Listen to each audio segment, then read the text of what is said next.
The sun poured golden light over the manicured gardens, sparkling through the delicate lace of a wedding gown, but inside, Mara Ellison's world was crumbling.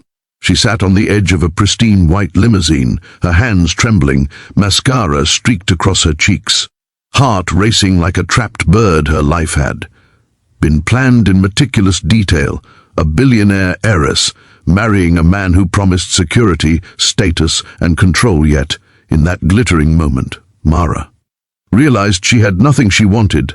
Not the ring, not the vows, not the applause. She wanted freedom. She wanted air that wasn't heavy with expectation. And then, through the quiet of the suburban street where the wedding was set, a figure appeared, a man with tired eyes and a kind, rugged face, pushing a stroller with a small child who gurgled with delight. His name was Owen Harper, a single dad who had spent the morning trying to soothe his energetic daughter while planning his modest weekend errands. He had no idea that in a few moments his life, and Mara's, would collide in the most unexpected way. Mara's heels clicked against the marble, and her trembling hands fumbled with her veil. She could feel the ceremony waiting for her, the expectant smiles of family, the curious glances of the staff, and the distant hum of a string quartet, but all she could hear was the pounding of her own heart, screaming that she couldn't do this.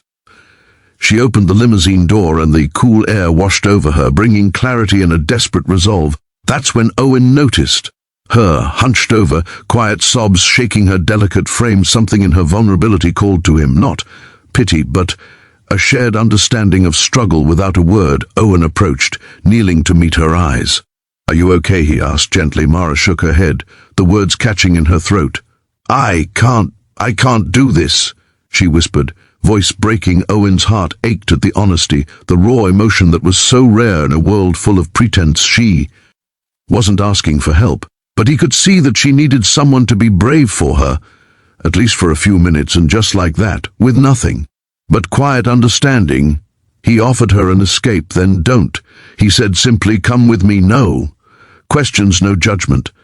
Mara's eyes widened, the weight of impossibility clashing with the freedom suddenly within reach. In a world where she had always been controlled, here was a stranger offering her choice. She climbed into his car, leaving the designer shoes and the limousine behind, leaving the gold and diamonds and expectations that had suffocated her. If this story is touching your heart already, pause for a moment to like, comment, share and subscribe to our channel, Kindness Spark, because stories like Mara's remind us that kindness and second chances still exist in the world they drove through. Sunlit streets, windows down, the wind lifting Mara's hair, carrying away some of the fear that had anchored her for years. She learned that Owen's life was far from perfect. A single father raising a bright, curious daughter named Lily. He worked 2 jobs just to keep their small apartment safe and warm, often skipping meals to make sure Lily had everything she needed. His life had its own battles, but he had a heart that refused to harden, and in that honesty, Mara found comfort. By the time they reached a quiet park, Mara's tears had slowed. She watched Lily chase a stray butterfly, laughing and squealing in delight. It was a simple scene, but it felt monumental. For the first time in her life, Mara wasn't performing. She wasn't another title or heir to a fortune.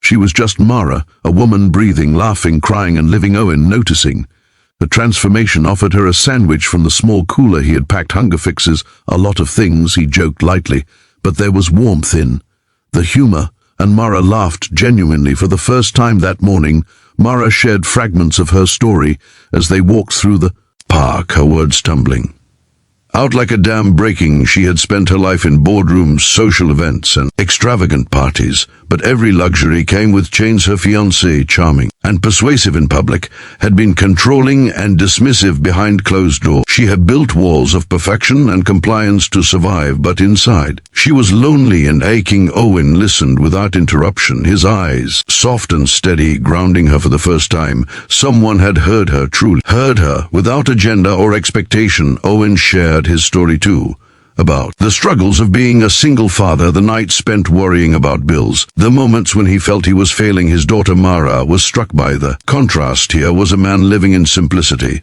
yet rich in character and compassion. While she had wealth but felt impoverished in soul, there was a strange symmetry in their lives, both searching for authenticity, for connection, for something that money and status could never buy. As the day passed, Mara realized the sun was no longer just shining, it was guiding her towards something she had dared to imagine: freedom and maybe even love. Owen suggested a quiet cafe by the riverside, away from the paparazzi and socialites who might be tracking her movements. They sat outside, sunlight reflecting off the water, sipping coffee and sharing stories of childhood dreams, failures and small joy. Mara realized she was crying again, but these were tears of relief, not fear. She could finally breathe. Then came the moment of hesitation. What would happen next? She was a billionaire, a woman with a public identity, and the world expected her to return to the path already laid out. But in Owen's presence, Mara felt brave. She decided to call her wedding venue, explain and take control of her life. It's over, she whispered, more to herself than to anyone else. For the first time, she had made a choice entirely for herself. Owen offered reassurance, but he didn't. "Judge, you did the right thing," he said. And in those words, Mara found something she had been starving for all her life: unconditional support. They spent the afternoon laughing, planning small adventures they might have together, not as billionaire and chauffeur, not as guest and host, but as equals. Two human beings connecting over shared vulnerability. Lily, sensing the change in Mara, snuggled close to her, her small arms wrapping around the tall woman, as if sealing a silent pact. Mara held her tight, feeling a warmth she hadn't known. She could feel it was messy and imperfect and beautiful. She realized that life didn't need to be perfect to be meaningful. Sometimes all it took was a moment of courage, a stranger's kindness, and the willingness to take a leap into the unknown. Evening arrived with a fiery sunset painting the sky. Mara and Owen sat on a bench by the river, watching Lily chase fireflies. Mara's phone buzzed constantly, messages from family, assistants, and even the media.